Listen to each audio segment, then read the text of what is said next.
విశాఖ ఉక్కు భూములు అమ్మేద్దాం అనుకున్నారని జగన్ తెలుపుతున్నారు. పవన్ కళ్యాణ్ ప్రశ్నకు కార్మికుల సమాధానం. ఇక్కడ చూడండి, విశాఖ ఉక్కు భూములు అమ్మేద్దామన్నారు జగన్.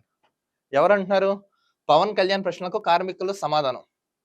గత ముఖ్యమంత్రి జగన్ ఉక్కు పరిశ్రమ భూములు అమ్మేద్దామని మీ ముందు ప్రతిపాదించిన మాట నిజమే అని ఉప ముఖ్యమంత్రి పవన్ కళ్యాణ్ అడిగిన ప్రశ్నకు ఆ ప్రతిపాదన నిజమేనని కార్మిక సంఘ నేతలు తెలిపారు.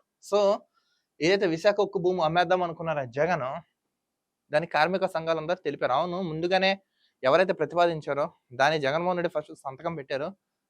మేము ఇంకా పోరాడం కాబట్టి ఆగింది, లేకపోతే తెలిపేదని నేను వీళ్ళందరూ పవన్ కళ్యాణ్ గారికి తెలపడం జరిగింది. చూడండి, ఉక్కును కాపాడడానికి 4 ప్రతిపాదనలు కేంద్ర ప్రభుత్వానికి తెలియాల్సిన 4 అంశాలతో నివేదిక రూపొందించినట్లు ఉప ముఖ్యమంత్రి కార్యాలయం తెలిపింది. విశాఖ ఉక్కును సొంత గనులు కేటాయించడంతో పాటు వర్కింగ్ క్యాపిటల్ సమకూర్చాలి, సెయిల్లో విలీనం చేయాలి, ఎన్ఎండిసి స్టీల్స్ విశాఖ ఉక్కును విలీనం చేయాలి, నాన్ స్ట్రాటజిబుల్ ప్లాన్ నుంచి విశాఖ ఉక్కును తీసుకోవాలని తెలుపుతున్నారు. ఇప్పుడు ఈ విశాఖ ఉక్కు ఏదైతే ఉందో నినాదం, సో నిన్న వీళ్ళందరూ ఇక్కడ రావడం జరిగింది పవన్ కళ్యాణ్ గారితో. చూడండి, మొత్తం వీళ్ళందరూ భేటీ అయ్యారు నిన్న పవన్ కళ్యాణ్ గారితో, ఉప ముఖ్యమంత్రి. సో గత ప్రభుత్వం ఏం చేసింది, ఎందుకు అమ్మేయాలనుకుంది, ఏంటి ఇతర అంశాల గురించి మొత్తం వీళ్ళందరూ అక్కడ కూర్చుని ఆయనతో మాట్లాడడం జరిగింది. ఈయన కూడా పూర్తి స్థాయిలో సమీక్షించారు.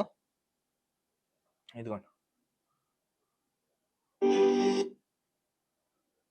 సో ఈ జగన్మోహన్ రెడ్డి హయాంలో వీళ్ళు అమ్మేద్దాం అనుకున్నారు, సో మేము అడ్డుపడ్డామని వీళ్ళందరూ నిన్న తెలపడం జరిగింది. సో మొత్తం ఇంపార్టెంట్ అంశాలను కూడా ఈయన నోట్ చేసుకున్నారు.